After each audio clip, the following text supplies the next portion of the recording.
Okay. Well guys, welcome back to Linda's Pantry. And today I'm going to show you how easy it is, once you get the cherries pitted, to can up cherries for desserts.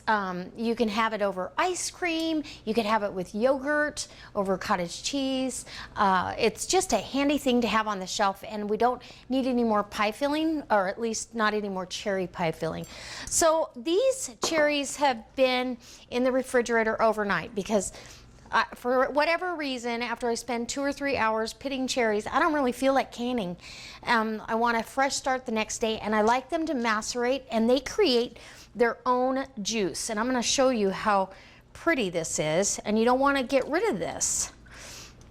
But they're tart, so you can see how pretty that is. It's beautiful. It's not sweet enough. Now I do have a cup of honey in here, but I think it's gonna need some more sugar. And we're gonna do a very light, I don't want a heavy syrup on these. I want lighter than light. So let me take a taste of this. Ooh, it's pretty. It reminds me of watermelon color. You know, that pretty color red. It's almost there. It's tart, so you feel it right here. So I'm only going to add a cup of sugar. So a cup of honey and a cup of sugar. And if I taste it after I've heated it up and it's still not sweet enough, then we'll go ahead from there. But I want to keep this as low sugar as possible. And let's see, get a level. And we're going to bring this up. We're going to hot pack these cherries. And sorry about my dishwasher. It's in the background sanitizing my jars. They've been scrubbed and been through the dishwasher already, but they're going through a second time. I usually will leave canning jars in the dishwasher. We really don't use it to wash dishes. So sometimes there's leftover jars. So I'm going to bring this up to a boil. Once this comes up to temperature, we'll be ready to load jars, and that's how simple it is.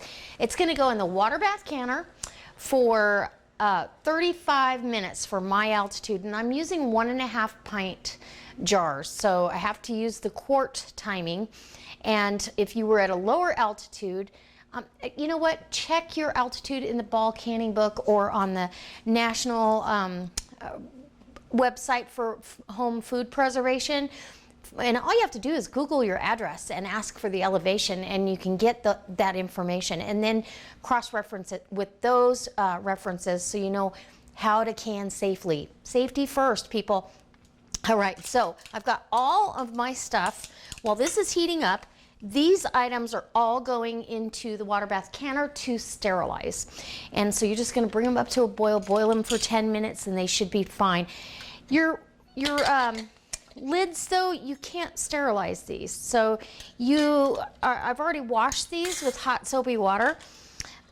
You don't want to put boiling water over these. This question came up on another video. If you do, this Plasticil here, the sealing little compound, it will boil right off your lid, and then you don't have a lid to work with. So go ahead and put hot water over them to get them soft, but that's all you need. And we used to have to simmer them, but they decided that that wasn't necessary, that they sealed just as good. And I trust Ball because I know that they're doing some more testing on recipes, and this recipe actually comes out of the all new Ball canning and preserving cookbook.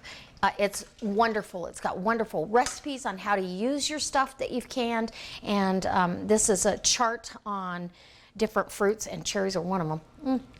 I'm telling you, what a treat this was. So on the stove it goes, and I'll be back when we're loading jars. So we are ready, and you just bring this just to a, not quite a boil. It's hot. You want it heated through.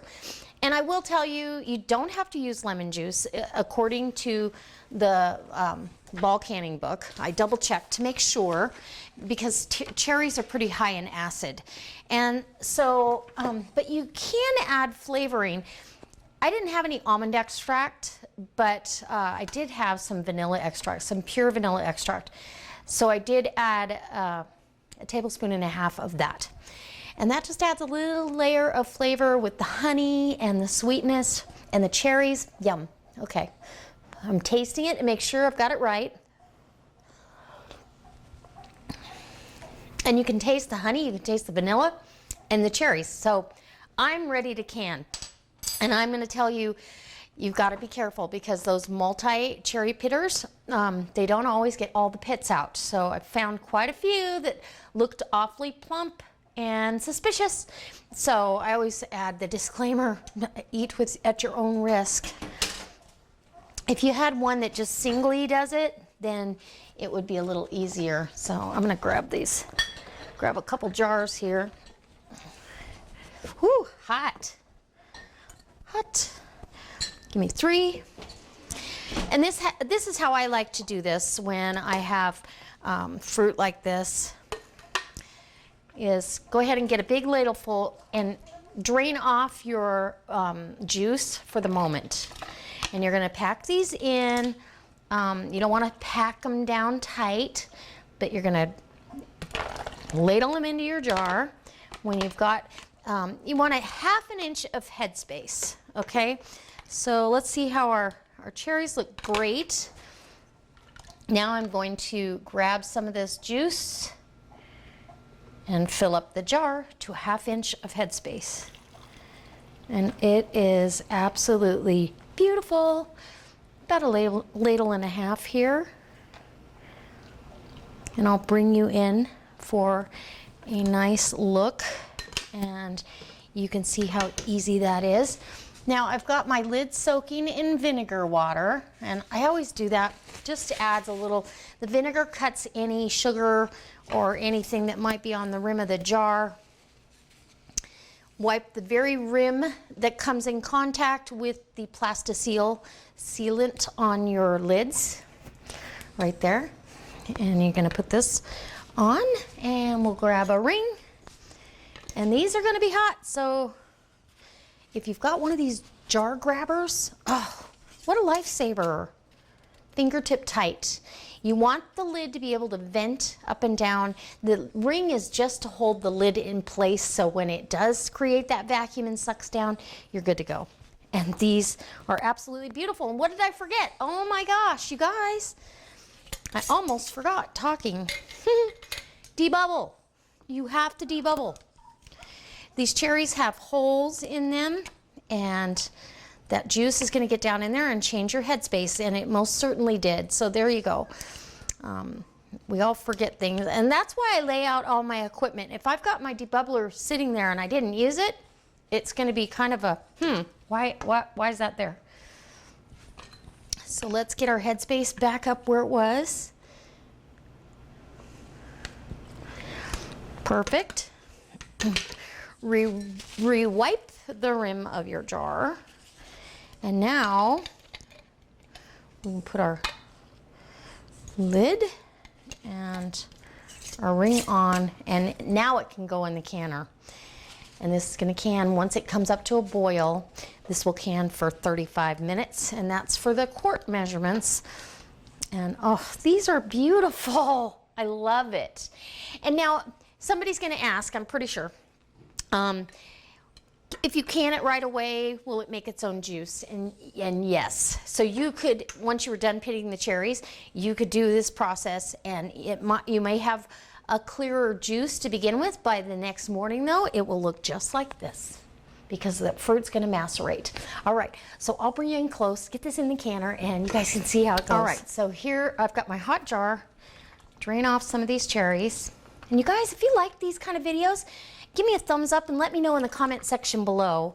And if you're not a subscriber, gosh, I hope you subscribe to my channel, where you can find all kinds of ideas like this and how-to videos, and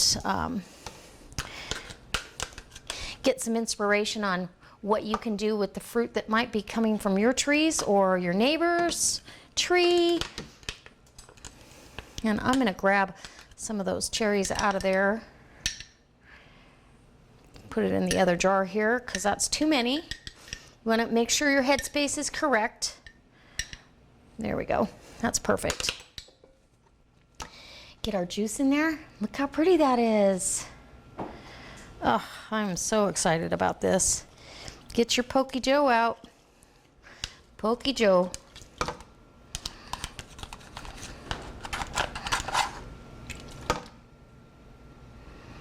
And up to the 1/2 inch of headspace mark. Get a nice little poke here. And there you go. And you could do this recipe without pitting the cherries as well, but I really want the majority of them pitted. And then they're ready for whatever recipe I want to put them in. Wipe that rim. Go ahead and get a flat. And that one can stay where it went. Okay, get a flat and a ring, and get your jar grabber. Keep your hands protected, and there you go. It is ready for the canner, and just look how beautiful those are. Absolutely beautiful. Oh, I'm excited. All right, let's see how many we get. And don't forget, check the links below, because I'll have a link to possibly the Cuisinart pot that I have, but I'll definitely have a link for a beginner home canning kit and a link to the new ball canning book. So you can get one for your own. And I just ordered a bunch for Christmas gifts, and I can't wait to give them away. So Christmas is what, 6 months away? All right, I'll be back when I'm pulling them out of the canner. Remember, these, you have to wait till it comes up to a boil. The water has to be about 1 inch to 2 inches above the jars. And this is timing for quart jars, not because there's no timing for 1.5 pint jars. Let's get our stuff out of the canner. Now this is the juice. And my husband was excited when I said I canned the juice. He goes, "You did?" I said, "Yes, it's gonna be for the grandbabes." And he's like, "What do you mean the grandbabes?" Look at how gorgeous that is. Now, who wouldn't want that on their shelf? You can't find cherry juice like that. Cherry juice, a quart of cherry juice, well, I guess it's more than a quart, but a quart of cherry juice would be, and this is organic, there's no pesticides used on any of the stuff, would be almost $5 in the grocery store. I priced it because I wanted to use some cherry juice with my cherry pie filling, and it was $5.48, which wasn't a lot for the amount of cherry pie filling that I did, but it was so unnecessary, and there were some ingredients in there that I wasn't that sure about, so I just opted out of that. So now we have our cherries, and they are stunning. Try not to tip your jars, okay? Oh, look at that. That is absolutely beautiful. These will be a wonderful dessert, a wonderful breakfast. Have some of these over yogurt, oatmeal, you name it. We love oatmeal in the wintertime, and steel cut oatmeal with these cherries on it is going to be delicious.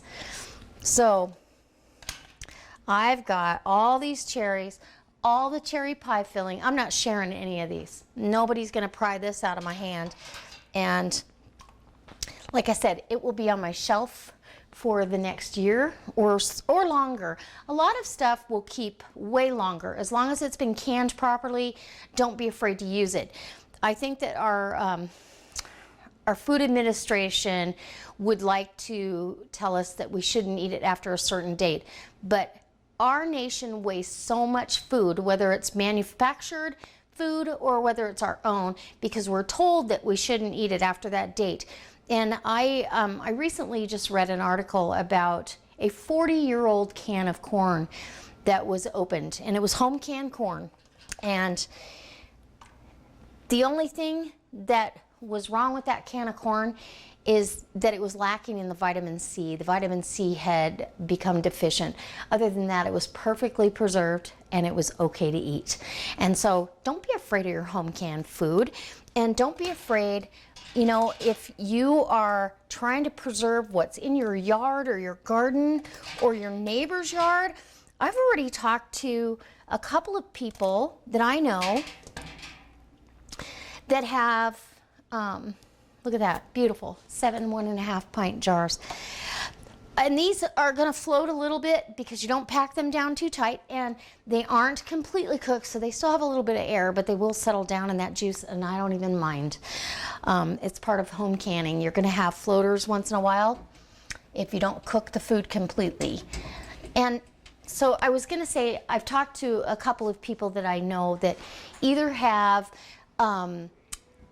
apple trees or peach trees in their yard or plum trees, and they've already spoken out and said, I can't eat all those, and I end up raking them up and the fruit rots, or I try to give them away, but nobody wants them. I've already put in my order. Hey, whatever you have, it doesn't matter what it is, I'll come pick it. I'll come help you can it. I will can for food. So if I can teach somebody, and that's my first offer, if I can teach somebody how to do it for themselves, maybe next year they won't want to give any away. So I hope it inspires you. You guys, we can be in charge of our own food. Plant a fruit tree, grow some gardening stuff, even if it's just in pots. Start out small and gain, and preserve what you have or eat what you grow. All right. I can't wait to see you next time for another canning session. I don't have any on the horizon at the moment, but gardening season is well underway. I suspect green beans will be coming on here pretty quick, and I'll do a garden update for you. Oh gosh, what's coming up?